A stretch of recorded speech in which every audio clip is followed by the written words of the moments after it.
Hi, everyone. Thanks for being here. We are now live. We are streaming this, and this is live. We've got a crew here of people on Zoom.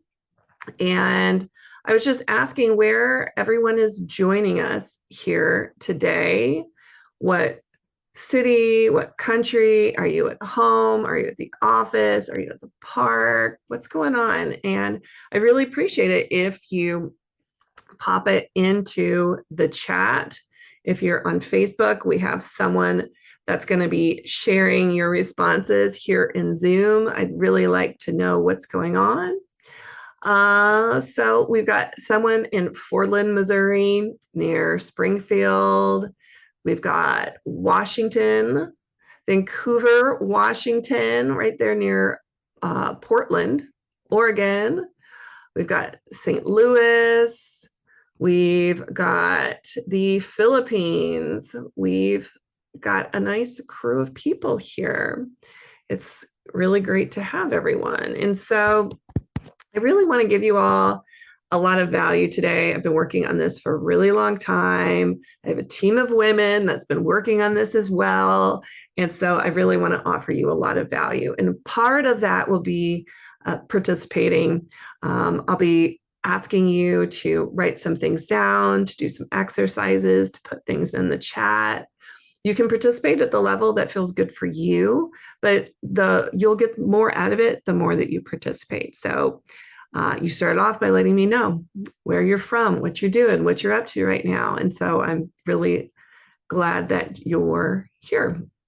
And so, so let's dive into this. So just sit back and enjoy.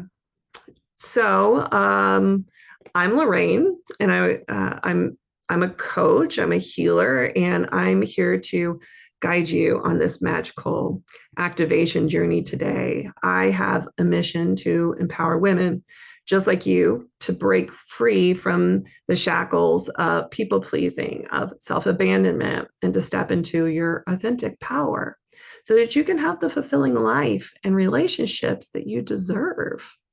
And so I've helped hundreds of women just like you to heal from trauma, to shatter false and limiting beliefs about themselves that keep them small, that keep them disconnected from their true selves. And it's been a pleasure of mine to watch them bloom, to watch them grow into their vibrant, confident, unapologetically authentic selves, the women that they're born to be. So when this happens, it's pure magic. So I want you to also experience the kind of soul igniting relationships, the unshakable sense of aliveness, and the deep unconditional love for every part of yourself that you deserve.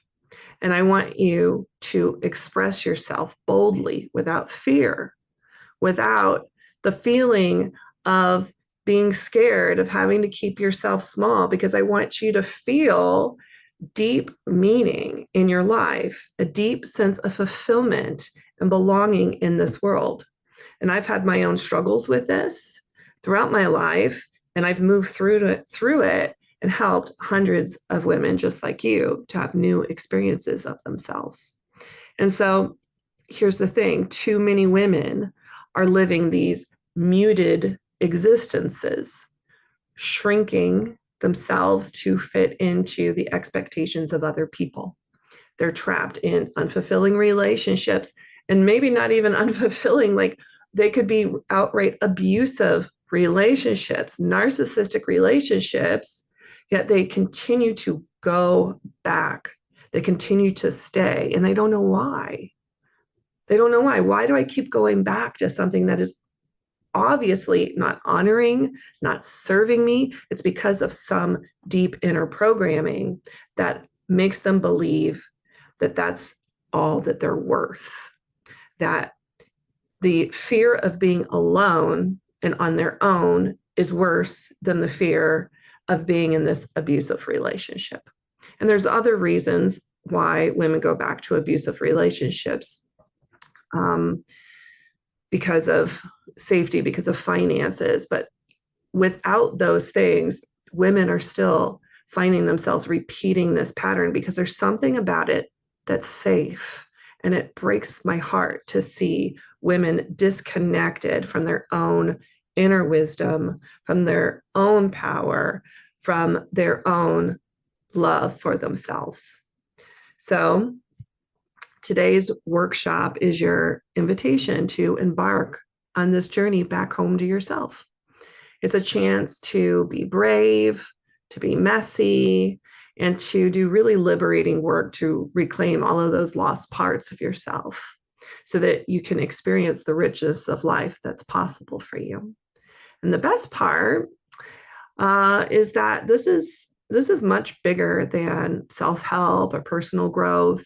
This is about collective healing and liberation, because it's women just like you that we need in the world to step into your truth, to step into your power. Because when you do this, it ripples into the lives of other people. It ripples into your families, your communities, and the entire world. And this is exactly what the world needs, is for women to own their power. So if you're ready to dive in, we will be doing this together. And so I want to know, what drew you here today? What caused you to want to show up here today to give yourself this time? So pop that in the chat. I want to know, why are you here? What about this? What about what you saw or what you read? What about this really spoke to you and said, I want to check that out? Because you could be anywhere right now. You could be doing any number of things, and yet you're here. You're checking this out. You're seeing what's here for me. What is it that you're wanting to get out of our time together today? Put that in the chat. Let's see where you're at, what's going on. What brought you here today to break through challenges, to experience the next phase of your life? Yeah. And it never stops, right? We do healing, and it's not something that happens and then everything's perfect and we never have to do any healing again. We'll never have challenges again. There will always be challenges. There'll always be that next layer, that next phase of our lives, the next challenge. Life is full of challenges, but healing is about knowing and having the trust that we have what it takes to get through those challenges, to have the resilience, to have the strength, to have the confidence within ourselves that we can do it, that we are enough, that we're good enough, that we're strong enough, that we're capable enough. So, Amy, I need to have a reality check. It's good to have those reality checks. If we think that we know all the answers, then there's no room for us to grow. I see that happen so often. I know what I know. I'm right, without ever questioning it. When we really start to question our beliefs about ourselves, about the world, about other people, we start to realize how many of those beliefs are not our own. And I see this happen a lot with my clients. I see this a lot with men, with a lot of my male clients. This is primarily what they come to me for, but this is with men and women. They get to a certain point in their lives where they realize just how little of their lives they chose. It was chosen for them by their parents, by their school, by their religion, by their culture, by their by society. Like, this is what it means to be a man. This is what it means to be a woman. This is what it means to be a good person, a religious person, a spiritual person. Like even in the spiritual community that's supposed to be so open and accepting and free, there's certain rules for how you dress, for how you present yourself, for the things that you can and cannot say. If you've ever been around spiritual people, often you can't be honest about what it is that you're really feeling. You're only supposed to say positive things, high vibe things. Roxana, I'm leveling up. It's time for the next phase. And I'm always open to wisdom and knowledge that will help me on my journey. Leveling up. This course, when it was co-ed and different, I keep refining and changing this. It was called Leveling Up. And so you're leveling up. It's the next phase. And, you know, I've been a healer for a long time. I've been doing this work of healing myself and growing, expanding for a long time. And I had to do this myself. I was in the process of doing this just a year ago for myself, working with other coaches, other healers, because I hit my next wall. I hit my next boundary of growth. And so everything that I've been doing these past few months with this group of, you know, women that are my support team, it's been a part of the breakthroughs that I experienced from the work that I was doing last summer and fall. And so you're seeing the manifestation of that. You're seeing the results of that now. So, well, thank you for sharing, everyone. So, let's see. Let's see here.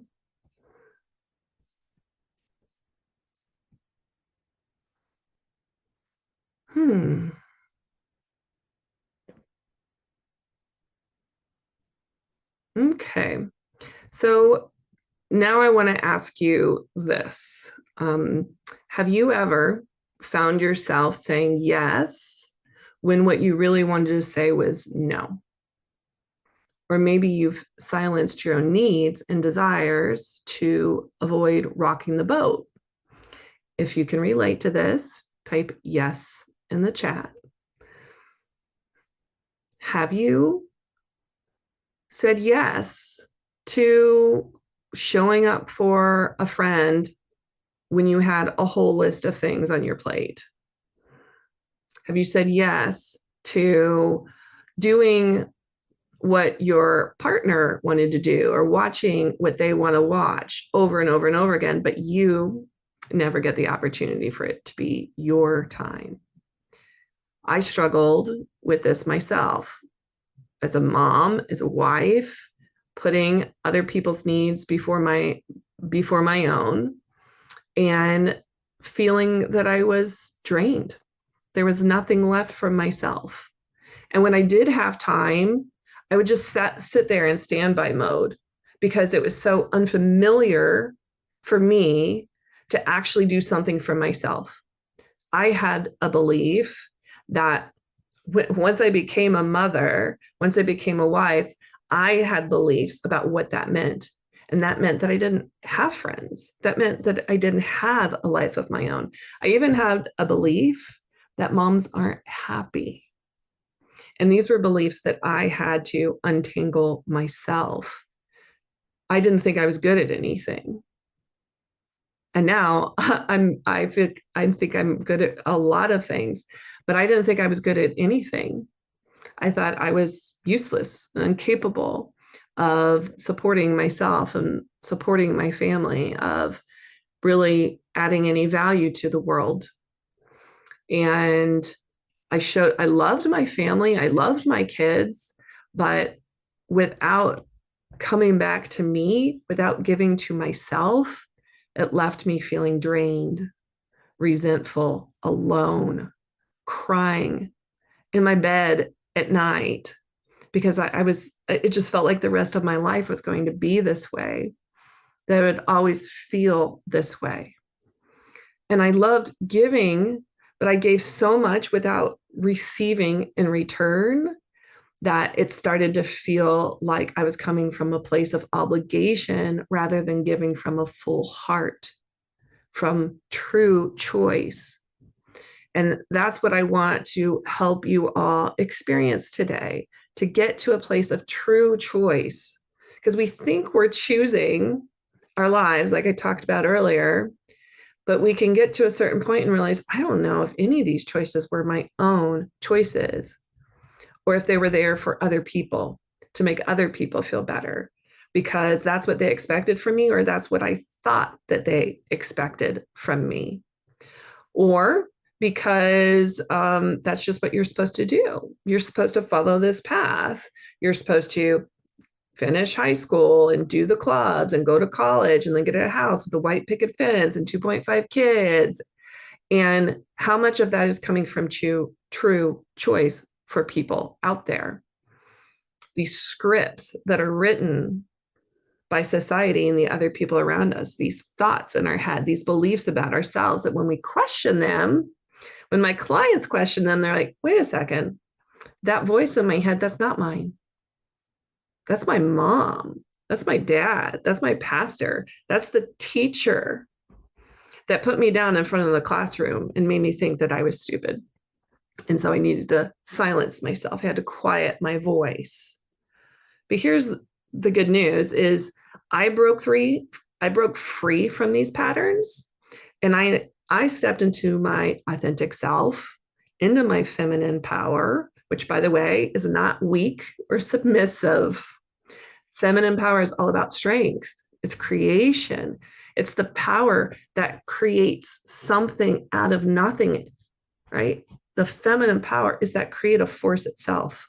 It grows worlds inside of our bellies. That's at the essence of feminine energy.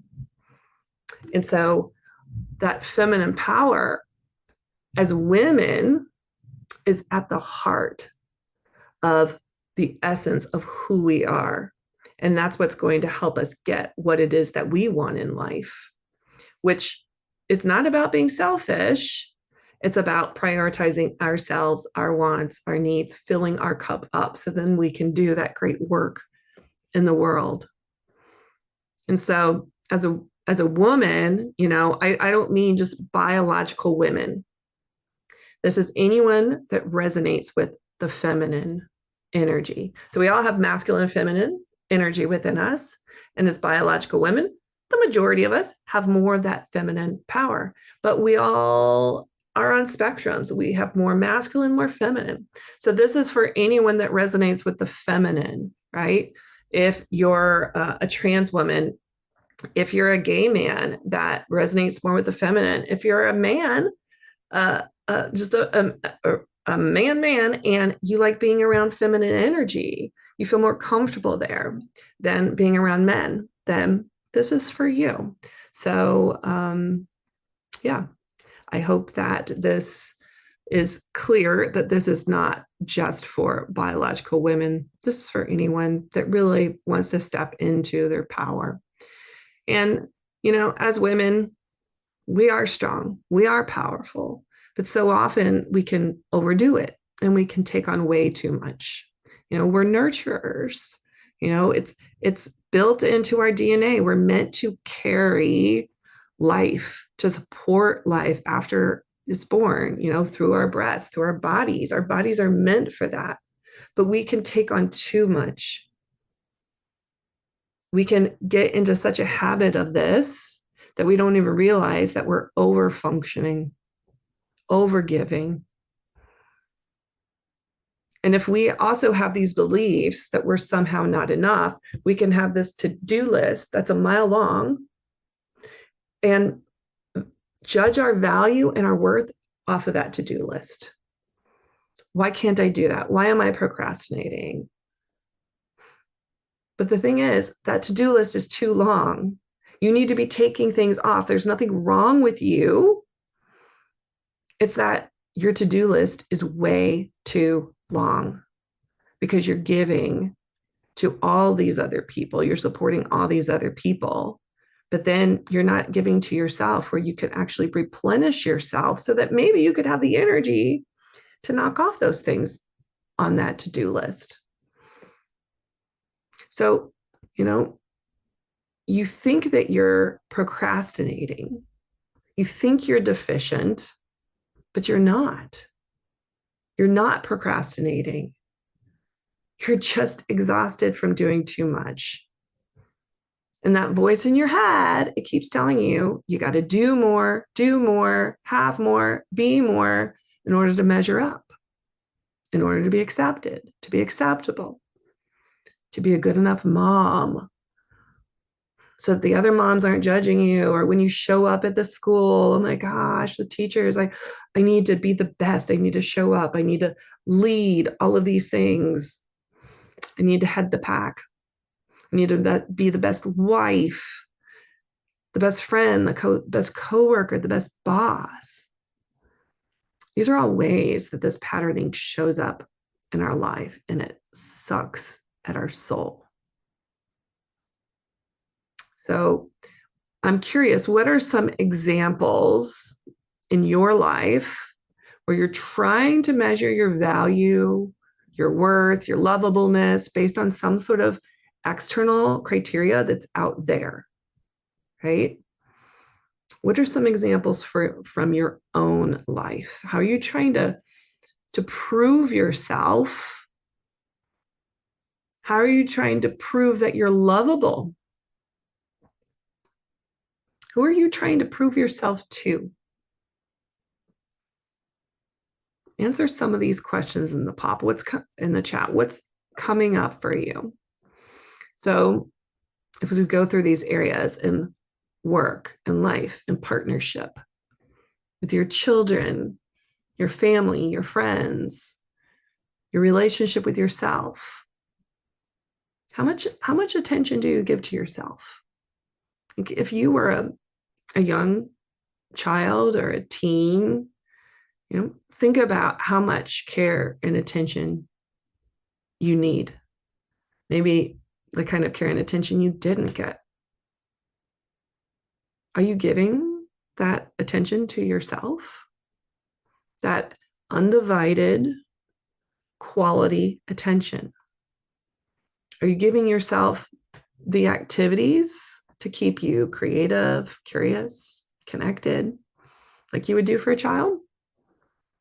You wouldn't just work them all the time. You'd want to make sure that they're getting new experiences, that they're trying new things, that they're moving their bodies, that they're taking care of themselves. Are you doing that for you? At work, are you still trying to prove that you're good enough? If you stop and think about it, you've got tons of evidence to prove that you are good enough. Think about it, that you do deserve the kind of success that you have, that you have enough training, enough experience, enough expertise, but you keep thinking you need more in order to really be seen, in order to be enough, in order to be successful enough. How are you holding back your own confidence for no good reason, but because you keep believing that your happiness is right around the corner? So we have that much focus would be uncomfortable. I'm curious, how would that much focus, that much care and attention be uncomfortable for yourself? Because it is uncomfortable. Anything that's not familiar is uncomfortable. Our mind's like, what's familiar? Even if it's not serving us, our mind's like, what is familiar? Oh yeah, yes, I'm hearing these. Yeah, I'm reading the comments saying yes, yup. Have a hard time speaking up for yourself. You don't ask for things from others, so you don't seem like a burden. Oh, yep, that's a big one. Not wanting to feel like you're a burden. So I'll just keep it all in. I'll keep it quiet, because if I have needs, what might happen? It might upset someone else. And that probably happened when you were younger. If you had needs, your parent or a teacher, it would make you visible. It would make you a target. So instead, it's just easier to take care of other people. Others, it's easier to deal with than my own. It's too much focus would be uncomfortable. Others is easier to deal with. Oh yeah, it's easier. That's a good point you bring there. It's easier to help other people with their problems, with their life, with their challenges, than to have to actually look at our own, right? And that's another reason that that to-do list stays so long, because it's a nice distraction from looking at your own shit. So, Roxana, I always see others' needs and feel like they're harder than mine. Oh, yeah, that's the comparison game. Well, I mean, their challenges are harder than mine. They've had a harder time than me. So it's okay. I'll just give to them. And my stuff, it's not that big of a deal. It's not that big a deal. It's not that big of a deal until it builds up and builds up and builds up.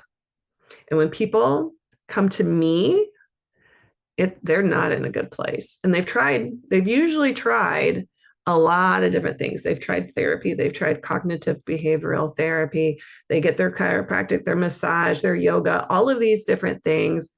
And yet they still have these problems of people pleasing and the results that come with it, of the critical voice in the head that always has some sort of negative commentary, that's always measuring you against someone else, right?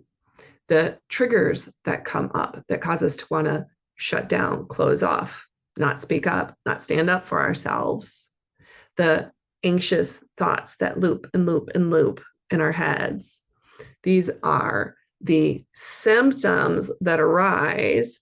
And if we don't look at it, if we don't address it, if we keep avoiding and avoiding and avoiding our own stuff, if we keep avoiding conflict, if we keep avoiding being real with ourselves, being real with other people, letting people in, that's when we start to have problems. Like think about your home, right?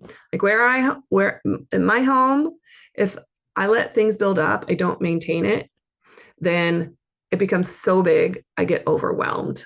I just want to shut down. If I don't take care of my yard, I have a wooded yard, and there's always sticks and branches and things that come down from the trees and land on the deck and the sidewalk. If I don't take care of it, it builds up. It looks terrible. It stains things, branches everywhere. The critters come in and take over, mold, mildew, right? We have to maintain things in order for things to not build up and become a disorder, become sickness in our bodies, our mental and physical health. All right. So I want to give you some examples. I'm going to put this list on here now. Here's some examples of this formula that our mind uses that causes us to put off our happiness, put off the things that are good for us. And so getting this list pulled up.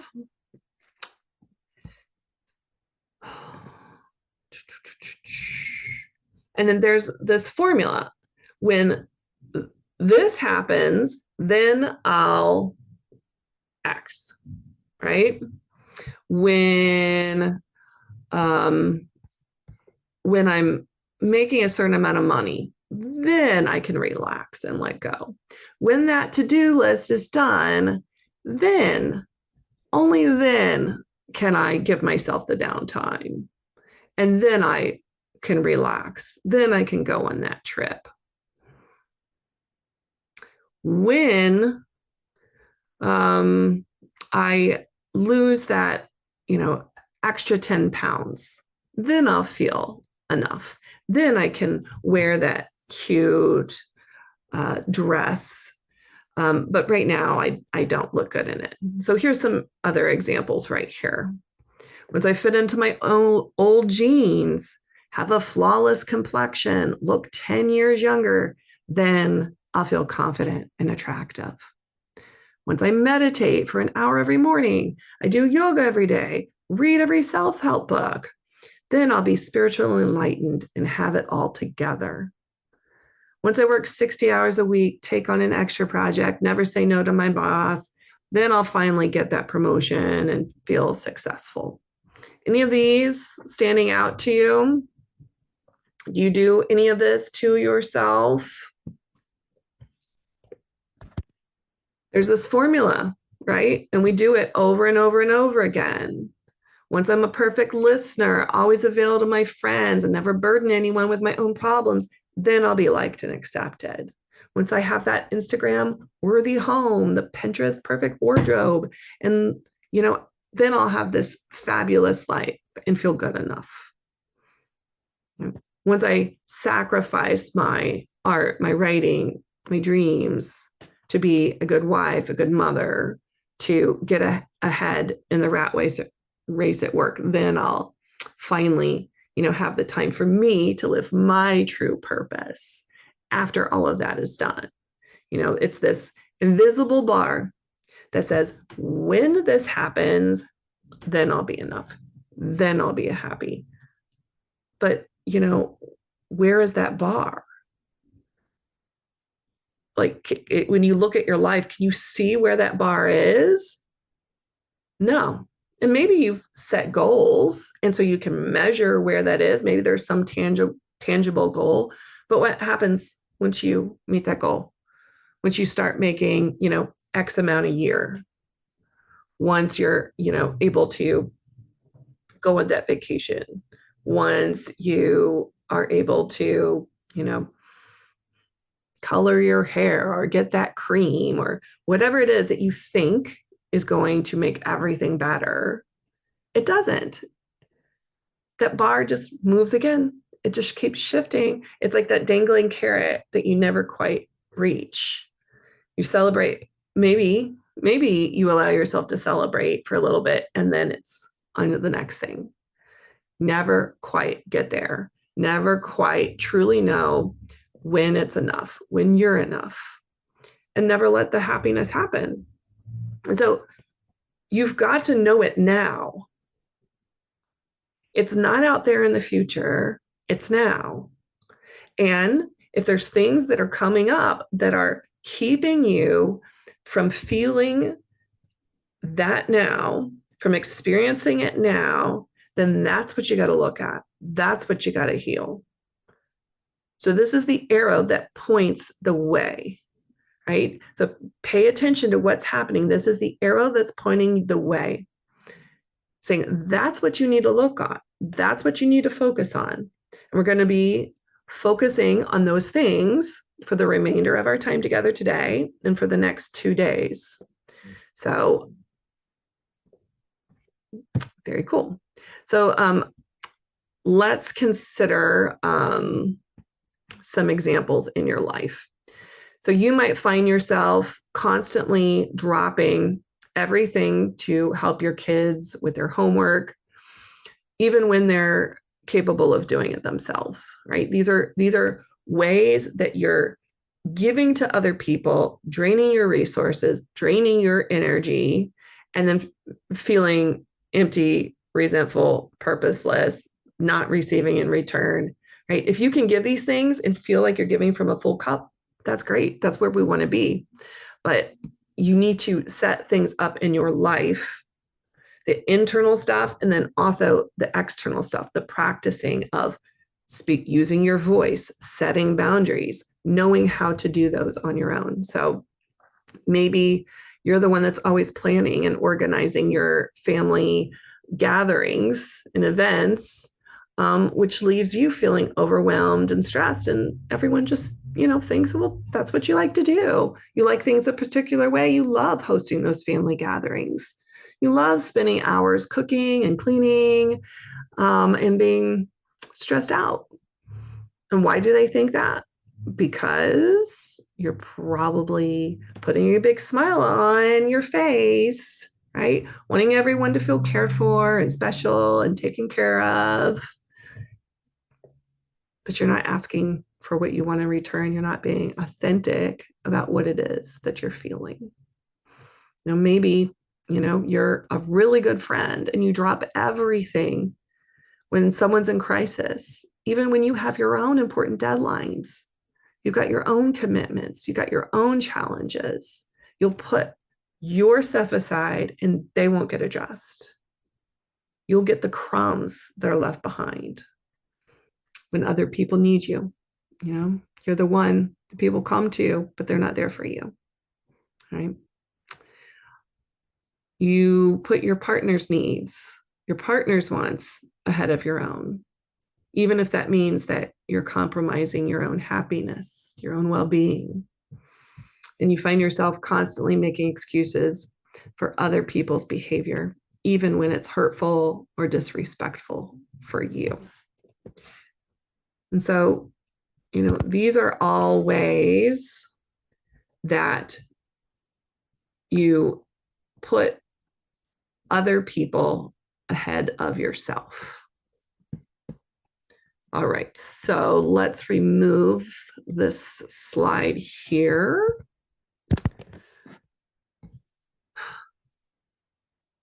So I know you think, that these things can't change.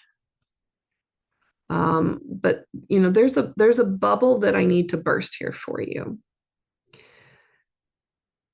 You think that those people need you, that everything would fall apart if you're not there.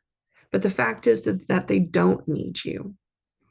You might think that they do, and they might think that you do, but not as much as what you've told yourself. You've set things up so that things operate and function in a certain way. And so, yeah, the way that things are structured, people need you. But if you remove yourself from it, they'll figure stuff out. And you can be a part of that process with them so that you can give to yourself, so that you can have time for yourself, so that your voice matters, your needs matters. You don't need to constantly sacrifice your own well-being to take care of others. You don't have to say yes to every social invitation, even when you're craving some alone time. You don't have to help your kids or your husband with their projects, even though you're not getting enough sleep yourself. And if you're in a narcissistic, abusive relationship, what you absolutely do not need is to put up with anyone putting you down, telling you that you'll end up alone all by yourself, that you need them. What I want for you is I want you to feel good on your own without anyone else. To stop centering everyone else in your life, particularly men, and to take that lens and turn it back on yourself so that you're centering yourself first and foremost. And the way that we center other people, particularly men in our lives, shows up in so many different ways, right? The way that we dress. Are you dressing for yourself or to be attractive to a man, to someone else? Are you getting up early to make the coffee because you want the coffee or because you're making it for someone else? How are you enabling bad behavior? How are you making it easier for other people to not show up in their own lives, to be responsible in their own lives? See, when you do these things, not only does it take from you, but it can actually take from other people. You don't need to do those things. You're enabling other people's helplessness, their bad behavior. You're buffering them from their consequences. And if you don't believe me, then I have got some examples for you. So, by always bailing your family member out of financial troubles, you're preventing them from learning to manage their money responsibly. You're creating a cycle of dependency. And by the way, if any of these stand out to you, just pop it in the comment. Just be like, oh, yeah, I see that. I see it. I do that. You can just say, meet. I see here. You say, yep. The spiritual thing gets me sometimes. If I do all the right spiritual stuff, I'll feel better. Yep. That was a big trap for me. That I only realized a few years ago. It's like, oh, the spiritual, everything should be high vibration all the time. If I create my reality and I attract everything into my life, then if I have anything that is low vibration, a negative emotion, or undesirable, it's because I'm doing something wrong. So that means I need to take more responsibility. What's going on? I need to do more manifestation techniques, more meditation. When the fact is, life happens. Yes, my beingness, my vibration affects reality. It affects my life. It affects my results that I see in the world, big time. But I also live in a world with a bunch of other people, that have the same power of co-creation. And we're all bumping up against each other. Our energies affect each other. Then there's life happening. There's weather. There's the planets spinning around. There's solar flares. There's all these things that do affect us. And what we're responsible for is how we respond to these things. Very often in the spiritual world, if someone bothers us, if someone disrespects us, if someone hurts us, if someone is doing something damaging, we're taught to say, well, no one makes me feel anything. No one makes me feel anything. So if I'm feeling anything other than positive emotions, then I need to work on myself. There's something wrong with me. But maybe that mirror doesn't mean there's something wrong with me, that I'm doing something wrong.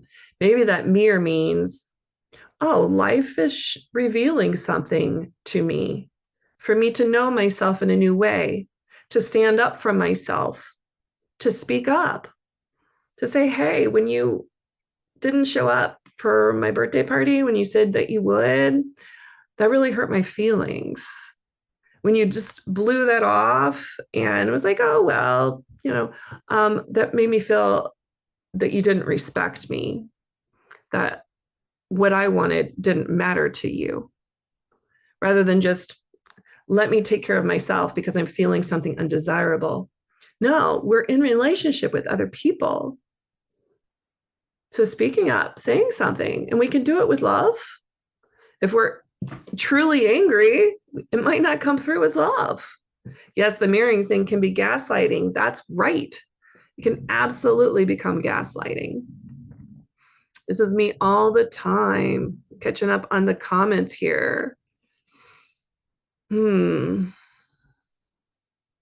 Yes, all the time. The spiritual thing gets me. You just called me out. Oh, here we go. Or the martyr thing. Look at how much I'm doing for you all. I'm so abused when it's absolutely unnecessary. That's right. That still comes up for me. I got to catch myself. It's not that it ever goes away. A lot of things that people come to me about, they go away. They never experience it again. I have a video from about a year ago. I haven't even posted it yet. And it's a client who had come to me 3 years prior, and she was giving an update. And she came to me for fertility. And they'd been trying to get pregnant for 3 years, tried all of the different means, and they're going to go to the big one, the IVF. And she's like, you know what, let me give Lorraine a try. I see this thing. She gets pregnant. Within 6 weeks, she's pregnant. And she said that the big thing that came up for her in that was she realized she had this critical voice in her head that would always say, well, it's not safe to do that, so don't even try. I don't remember the exact things that she said, but this voice in her head, it's not safe to do that. It's not safe to do that. So just be quiet, don't try, and would always criticize her. And that critical voice went away and never came back. So it can happen where these triggers, these things go away and then they never come back. Or it could be like, well, it's still there, but it doesn't have the control and power over me anymore. I get to see it. I have awareness. I was like, oh, look, there you are again. Look at you feeling like such a martyr, poor you. Like, you can have compassion for it. Some people say, they're like, fuck you. They have more of a fuck you attitude. I'm not listening to you. It's different for every person. There's not one way to do things, but it's noticing, oh, look, I'm giving and giving and feeling that I should be getting more in return. Why don't they appreciate me? Why aren't they doing this? Look at me. I'm so taken advantage of. When really that's you choosing to do that. And we're about to go over the reasons why you choose to do that. But before we do that, I want to go through more of these examples. And I have a second slide too, but we'll just go over these examples here because we're running late on time. So here's some more examples. When you constantly make excuses for your friend's hurtful behavior, you're enabling them to continue mistreating you and others without consequence. By being the peacekeeper in your family and smoothing over conflicts, you're preventing necessary conversations and growth from happening. When you constantly shield your loved ones from difficult emotions because you don't want to be a burden, you're preventing them from learning healthy coping mechanisms and emotional resilience. And I'll add to that, you're also preventing them from the joy that they can get from being able to support you. The same joy that you get in being able to support other people, the same way that makes you feel good, needed, a part of their world. Like you're important, they trust you. You're not giving that to them. You're not giving them that opportunity to do that for you. So that means you are taking from them. So your identity as a giver, now you're taking. All of these are examples of takes. You are taking from people by enabling through codependent behaviors, by always being the one to apologize and smooth things over, even when you're not at fault. You're teaching others that they don't need to take responsibility for their actions. There's no accountability. What's that doing for the world? When people think that they don't need to take responsibility, when they don't need to be accountable, when they don't need to apologize, when they're not able to see their own shit because you're like, oh no, like not a big deal. I don't want to make a big deal out of it because of that fear. And as women, I just want to interject here. As women, it makes sense that we would fear speaking up, particularly to a man or an authority or power figure, because they have power. They have potential power over us. There are potential threats that we cannot win if we attempt to fight against. And so we see this happen very often with women, where we don't say no, where we don't speak up, where we don't say anything because it's safer not to. And yet, when we have that mindset, we're seeing perceived threats everywhere. And so awareness that we're talking about today is discerning, is this a real threat or is this a perceived threat? And so much of our worry, our anxiety is based on perceived threats and realizing, oh, this is perceived based on past experiences, based on that time in my past where I was hopeless, where I was helpless, where I needed to quiet my voice in order to keep myself safe, where I had to swallow down my no, or bad things, worse things would have happened. But the past isn't here right now. Our bodies don't realize that. Our minds don't realize that. our systems, our entire being systems don't realize that. And so that's why you might find yourself in these tense holding patterns, because your system thinks that there are perceived threats when there are none.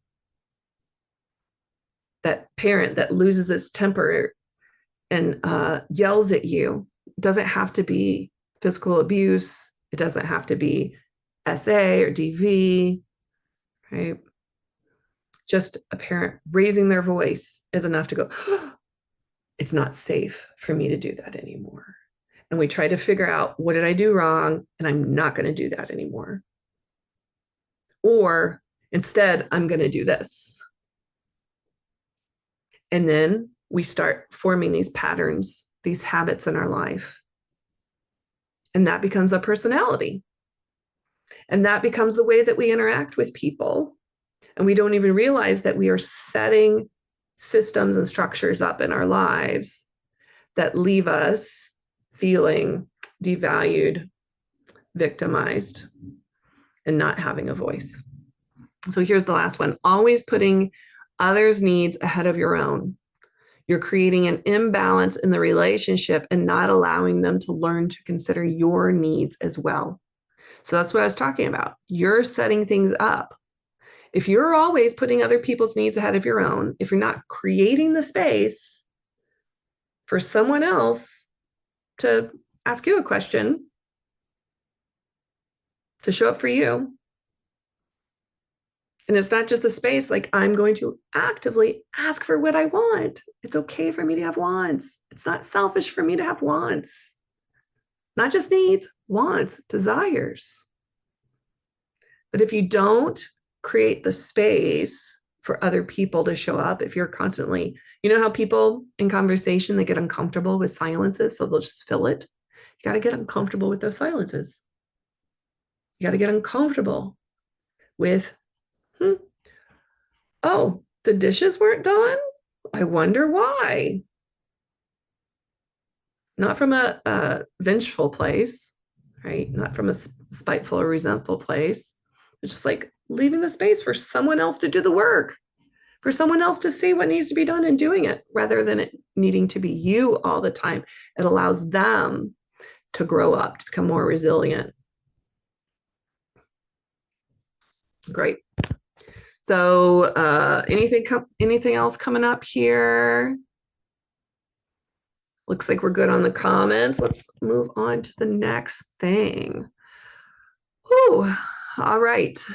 So those examples, what they're doing is they're all pointing out where you can be very well intentioned, right, in your actions. I mean, I'm sure that you're all very well intentioned, and those good intentions pave the way to hell. That's not what I'm going to say, but there is that phrase for a reason. It can actually hinder other people's growth.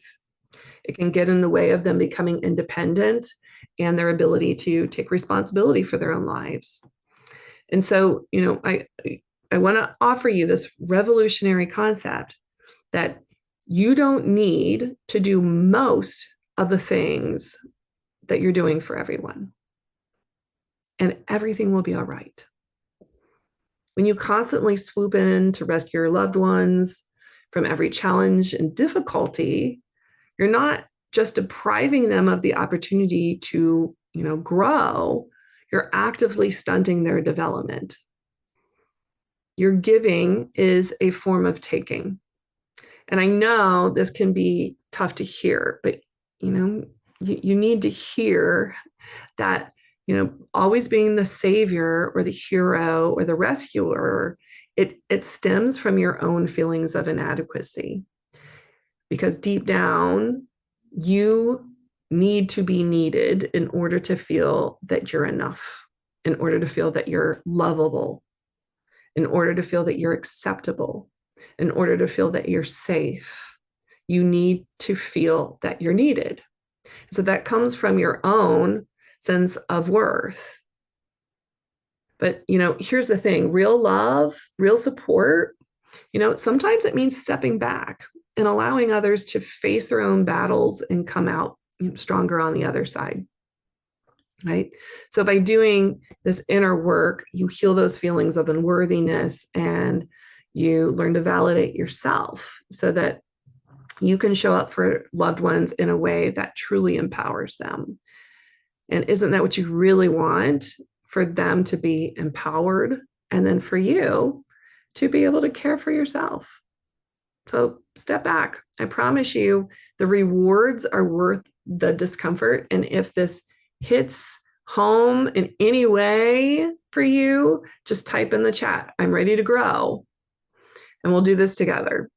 And so I want to touch on some of the benefits that you can be receiving from when you stop doing everything from them. Okay, so these are the benefits that you can receive when you stop doing everything for anything, for everyone. So again, if you hear something that resonates, just type in the chat. You can type me, that's me, bingo, whatever that is. And so here we go. So first, when you stop constantly bailing out family members financially, they'll be motivated to create a budget, to stick to it, to develop financial independence and responsibility. If you stop constantly rescuing your children from their consequences of their poor decisions, they'll learn to problem solve, take responsibility for their actions, develop the skills needed to navigate adulthood successfully. Again, if any of these are ringing a bell, just go ding, ding, ding, whatever you want to say in the comment. If you stop always covering your colleagues' missed deadlines, they'll learn to manage their time more effectively, prioritize their tasks, be held accountable for their own work. When you stop saying yes to every social situation with your friends, even when you're exhausted, you'll teach them to respect your boundaries, to value your self-care, and develop a more balanced, mutually supportive friendship. And you'll also set an example for them. When you stop always prioritizing your partner's needs of your own, you'll learn to consider your well-being, create more balanced give and take in the relationship, and find activities you both enjoy. And when you stop always being the peacemaker in your family and instead encourage open, honest communication, this is what we were talking about earlier. I don't just need to process it within myself thinking, no one makes me feel any way. No, our feelings matter. And you can encourage this open, honest communication. And your family will learn to do it too. And you'll learn to address conflicts head on rather than avoiding them, letting them build up, making assumptions about things, whole storylines that just simply aren't true. Everyone in the family will develop emotional intelligence and build stronger, more resilient relationships. If you stop making excuses for your friends' hurtful behavior, they'll learn that their actions have consequences. They'll be more motivated to change and treat you and others with more respect and kindness. If you stop always shielding your loved ones from difficult emotions, they'll learn to process their feelings, develop emotional resilience, and cope with life's challenges in a healthy way. When you stop always being the one to apologize, even when you're not at fault, others will learn to take responsibility from their actions. They'll apologize when needed and create a culture of accountability and personal growth. When you stop always putting your dreams and goals on hold for others, the people in your life will learn to value and pursue their own passions, creating a more fulfilling and purposeful life for everyone involved. Right? So, can you see how changing your paradigm to something like this not only positively affects your world, but it affects the worlds of the people around you? Right? It positively impacts other people by you growing, by you giving to yourself. And I talked about earlier, one of the reasons why I do this is because I want to change the world. I want the world, in spirituality, everything's perfect, right? On one level, everything is perfect. On another level, there's a lot of growing and healing and changing to do. It's this dualistic nature of everything's unfolding perfectly, everything's perfect. And a part of that unfolding is us doing the work. Because we can, in this age that we're in, this post-COVID era, we're in an age that's leading to enlightenment. The light, the spotlight is shining on all of these areas where individuals in our collective are out of alignment, of all of the messed up stuff that's going on in the world and has been going on for an extremely long time. And I'm hoping that maybe you can see that with some of these changes here, it's like, oh, by me focusing on me and me lighting the way and me communicating open, honest communication, by me setting the example that allows other people to develop their emotional intelligence to handle conflicts in harmonious ways, how that's impacting the collective. So we do our individual work and it radiates outward and impacts the collective. If that's clear to you, let me know. Let me know in the comments. Y'all are doing great sharing in the comments. I love it. Thank you so much for engaging and participating. That's going to give you, the best results out of this. And if you're watching this live, streaming on Facebook, I want to let you know that you can sign up so that you can be a part of Zoom, so you can be a part of this live, so I can see all of your comments, so we can interact and engage, and you can be a part of the community. We have 2 more days that we'll be going over this. We're just getting into the meat of it now, but it's over day 2 and 3 that we're really going to do the inner work. So we can get rid of this slide now and go to our next part. So,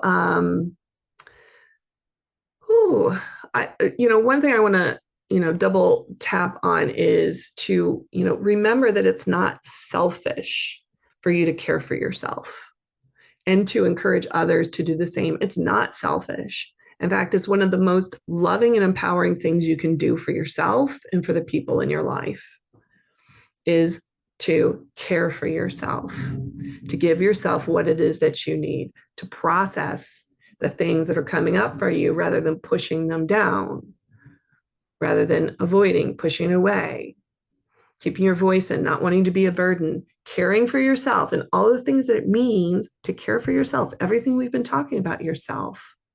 Again, it's not selfish. It's one of the most loving and empowering things you can do for yourself and for the people in your life. So I hope that you're seeing that now. So let's see, where are we going to go next here? So I want you to be honest here, right? I'm curious, the specific areas and ways that you can show up for yourself, right? Put that in the comments. What are specific things, hearing this, what are specific things as you reflect upon yourself? You can write it down if you want first, and then pop it into the comments. I'll check it later. But I just want, you to really consider in your own life what a difference that'll make for you to be giving, caring, nurturing, supportive to yourself, rather than being the fixer, helper, hero that you think is having a positive impact, but it's really having a negative impact.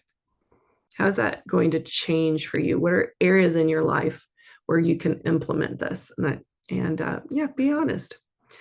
And so, you might feel some uncomfortable stuff coming up for you right now. You might not want to look at this. You might not even agree with anything that I'm saying. Um, and if that's the case, good. I want you to feel uncomfortable. Uncomfortable is where the growth is. When we're on our growth edge, that's where we get uncomfortable. That's where we want to pull back, but we want to just lean into it. Right? We don't want to go hardcore and bust through things. We just want to lean into it, relax, let ourselves experience that uncomfortableness and see what happens from there. Right? So if it's uncomfortable, that means that this is exactly where you need to be right now. It means that you especially need to hear all this. And if you're getting angry or frustrated with me, well, I've got some things to say about that, right? Those judgments are really cues to yourself that you need to look at yourself, right? This is your subconscious mind that's wanting to keep you safe. So it wants to push it away, resist it. And the way that we do that, the quickest, is to judge. Like, nope, you're wrong. I'm right. This isn't me. Because, change isn't safe. Change is scary. Change is the unknown. And so your mind, it comes up with this resistance. It creates these logical objections. You could rationalize it all day long. And it'll continue to keep you safe. And safe means comfortable. Safe means familiar. Safe means continuing through these same challenges, these same programs, these same beliefs that are leaving you feeling stuck, anxious, depressed, used, abused, right? That's what safe is. And that's what stuck is. And so you might be saying some things to yourself. And I'm going to put up a list here right now. Oh, this doesn't apply to me. My situation is different. I'm not a people pleaser. I just care about others. My people need me. I can't let them down. This is just a part of being a good friend, a good parent, a good partner, a good employee. Not to the degree that you're doing it. Not if you're here. Not if you're getting angry right now, especially if you're getting angry. Here's another. Besides, I don't deserve to put myself first. Others' needs are more important. Yeah. It's surprising how many people are consciously aware of this, but they still continue to do it. And so it's like, if we're consciously aware of things that are hurting us, why do we continue to do it? It's because there are subconscious patterns. There's subconscious patterns in place that say, no, we need this here. We need this here in order to keep you safe. This has worked. We need to keep with this. But just because it worked in the past doesn't mean that it's working now. Here's another. If I stop doing these things, people are going to think I'm selfish or uncaring.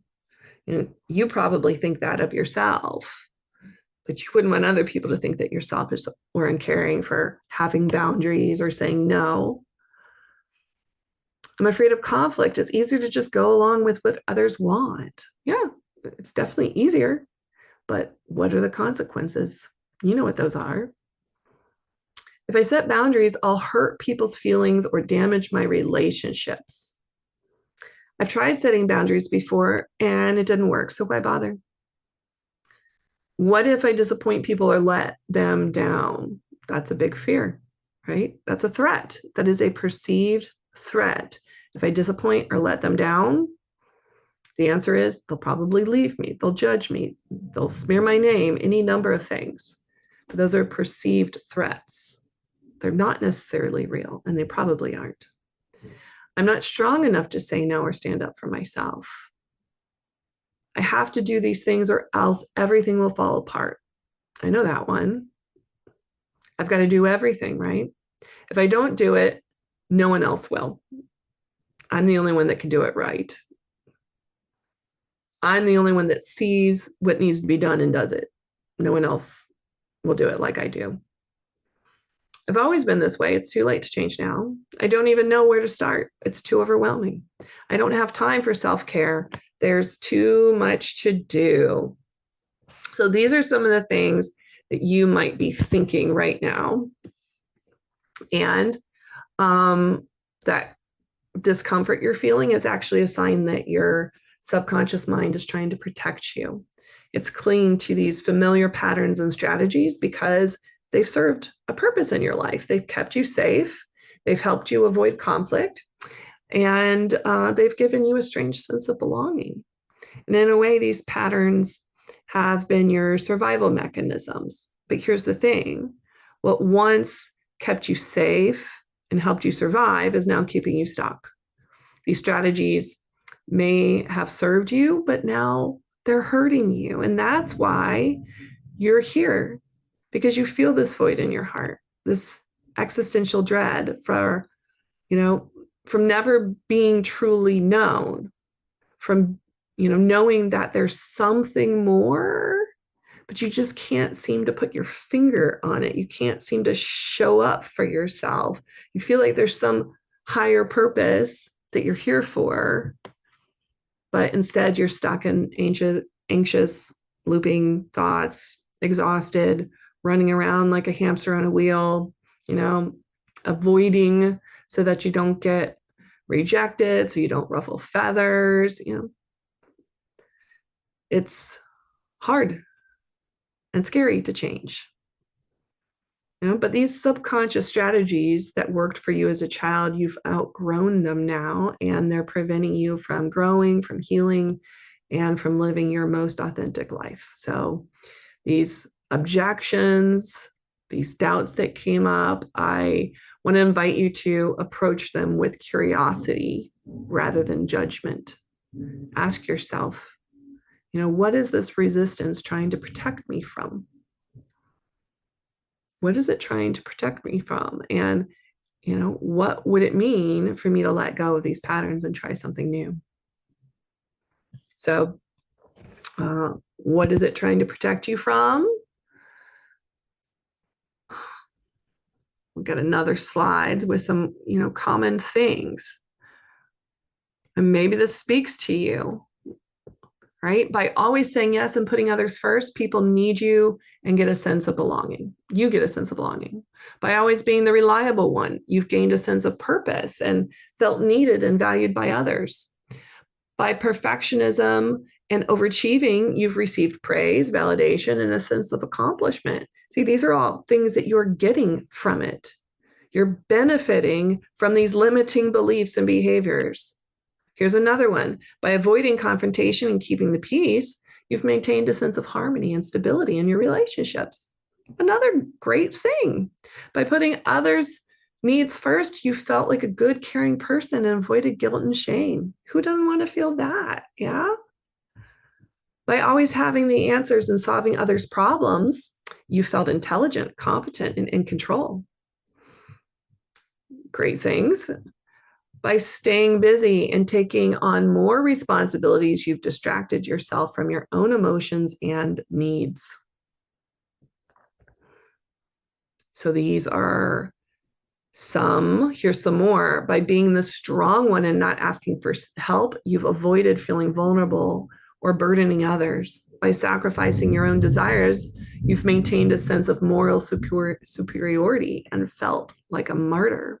Can you guys hear that? I wonder if you can hear the thunder in the background. By focusing on others' lives and problems, you've been able to avoid dealing with your own challenges and growth. If any of these are sticking out to you, let me know. Pop it in the comments. Write it down. Jot it down for yourself. Right? You'll be taking all of these things with you into day 2 or 3.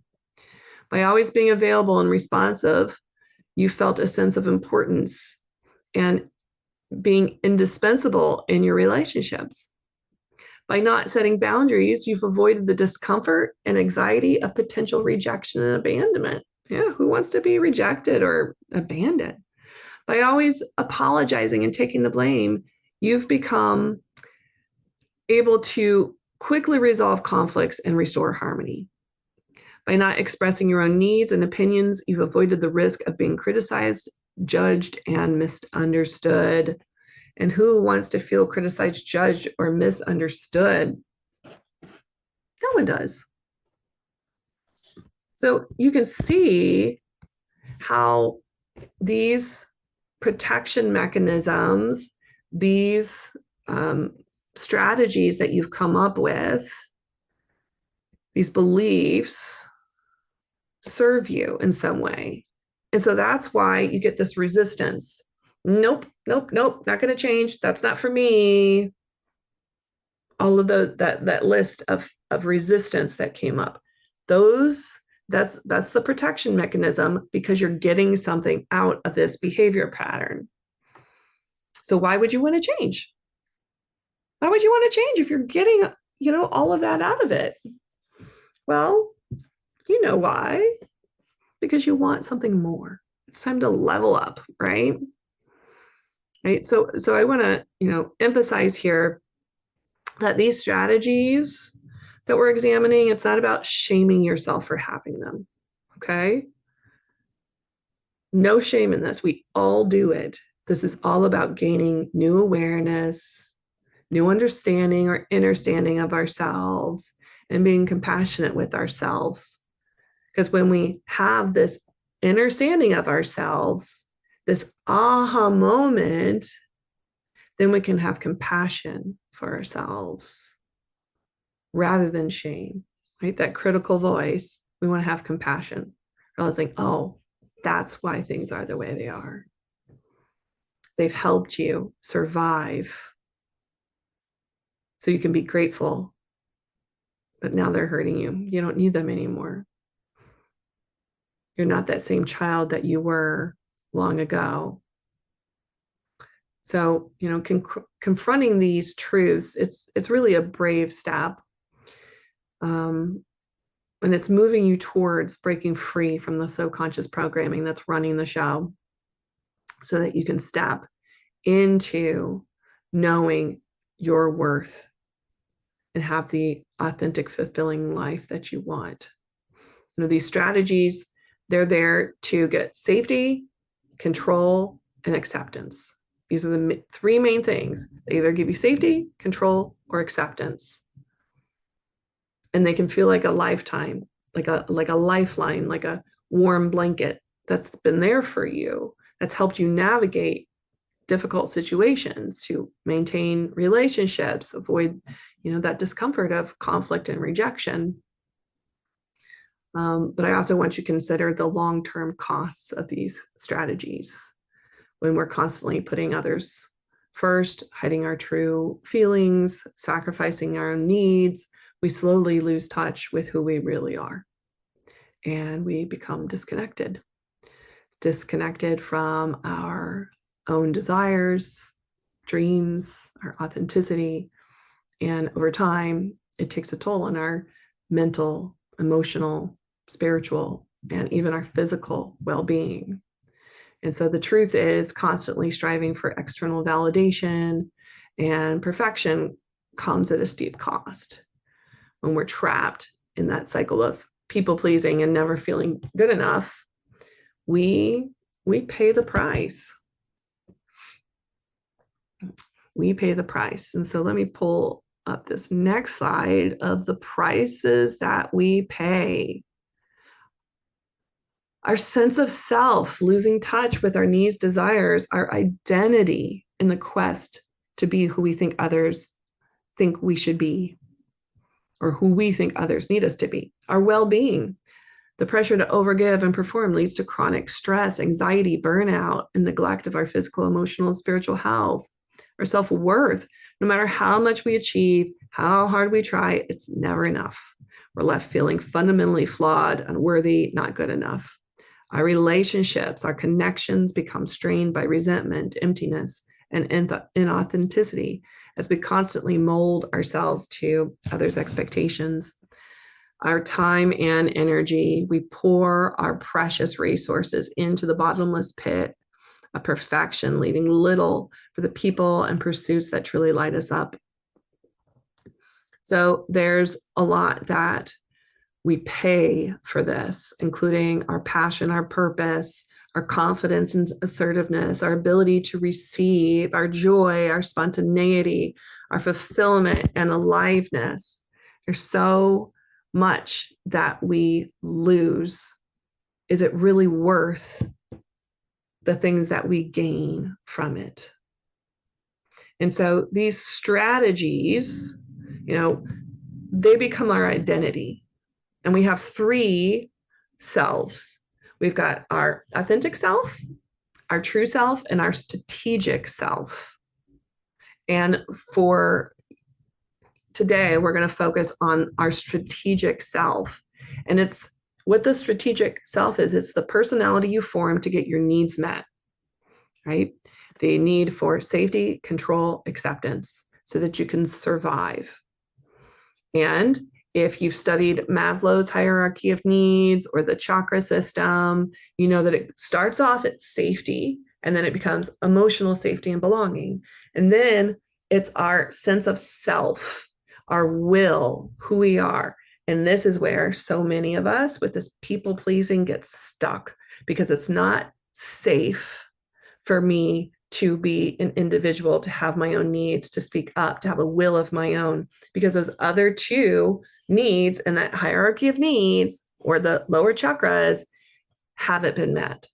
So that puts a block to how much we can experience through these upper chakras. It doesn't mean we can't experience everything, but we're not going to experience the amount of love, the connection, the compassion, that connection to the unity of life, of oneness, of really speaking our voice, having full self-expression in the world. Think about yourself, or maybe you don't remember yourself like this, but a 3-year-old child, a 6-year-old child, you see them dancing around with wild abandon. They're not caring about what other people think. They're in the moment, so authentic, so open, so real. Right? That's when you come up to self-expression, that's higher up in the hierarchy of needs, until we get to self-actualization. Self-actualization, spiritual traditions, they call it enlightenment, right? But very often in spiritual worlds, these upper chakras are activated, but we're disconnected from these lower chakras. And then we start spinning. We can't figure our stuff out. We start questioning ourselves. And that's when we get the mental. I get a lot of people coming to me with the mental stuff because they think they should only be experiencing this, but all of this needs to be online. We need to have all of our needs met, right? And so we create these strategies, and we operate from our strategic self rather than our actualized self, which would also be the true self or our authentic self. So the strategic self looks like, well, I always need to be the good girl who never rocks the boat, right? I need to, be the overachiever who bases my worth on my accomplishments. I need to suppress my emotions in order to, keep the family peace. That's my role. That's my identity. My strategic self is that of the peacekeeper, right? So it becomes our personality. And then it's no wonder that people come to me saying, I'm lost. I have no idea who I am. On the outside, I look good. People think I have it all together because I am the one that keeps everything together. But the inside, I don't know who I am.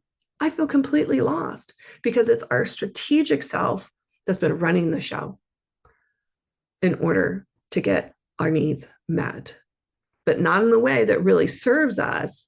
It's the basic needs of safety, control, and acceptance. We're stuck in that. And for us to be an individual and move beyond acceptance, to know that we're safe, we need to do that on the subconscious level. And so that's what this work is all about, getting that change on the subconscious level, right? And so if, for instance, if you grew up with an absent father, critical mother, you probably learned to associate love with earning approval through achievements. As an adult, you might find that you enter relationships with a partner and they withhold from you emotionally. They're critical. They're constantly, criticizing you, and you try to prove your worth in order to win their love. You might find that if, you had physical abuse growing up, if a parent was abusive, you might find that you're drawn to dominant men that are aggressive, partners who mirror those dynamics that you had in childhood, so that you might then struggle to leave abusive relationships, subconsciously believing that that's what love looks like, or believing that that's all you deserve, that's all you're worthy of, believing that it's your fault, that you're the problem. And I could go down the list of how these strategies, these beliefs and strategies rule our lives. But you know what?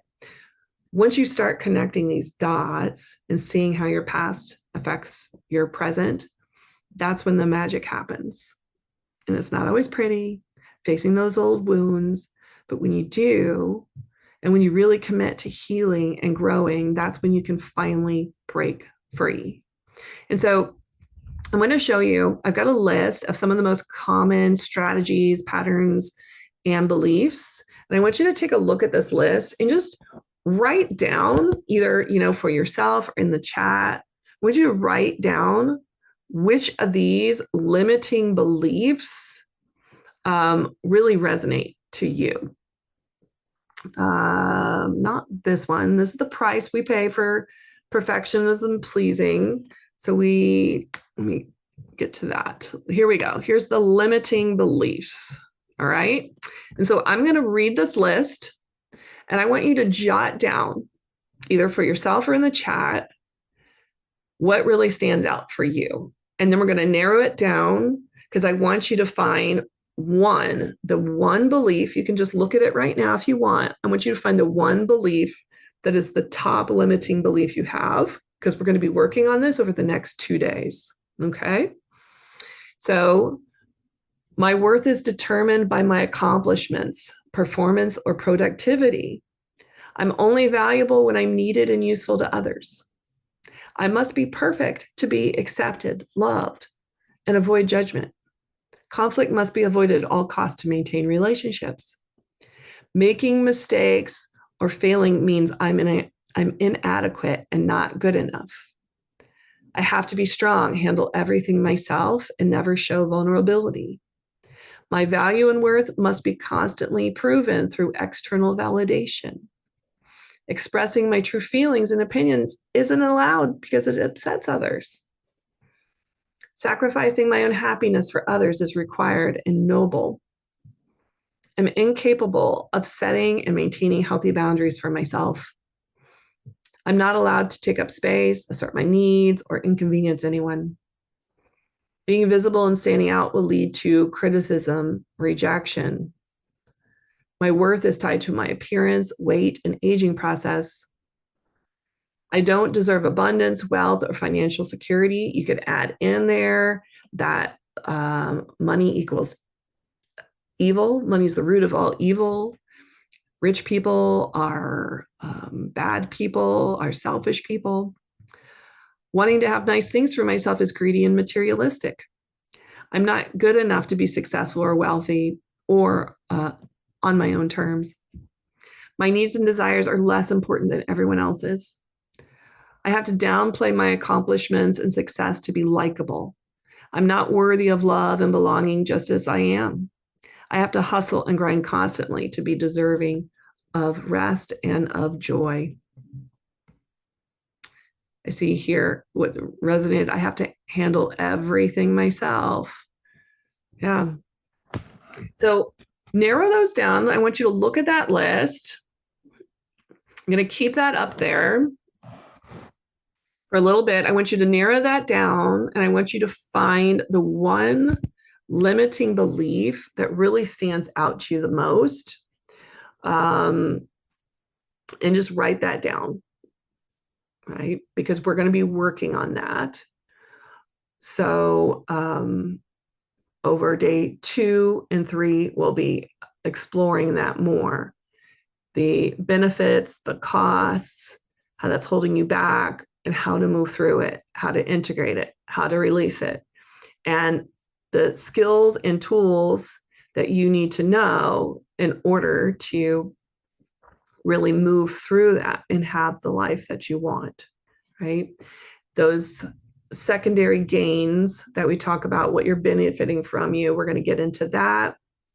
We're going to get into a lot more over the next 2 days.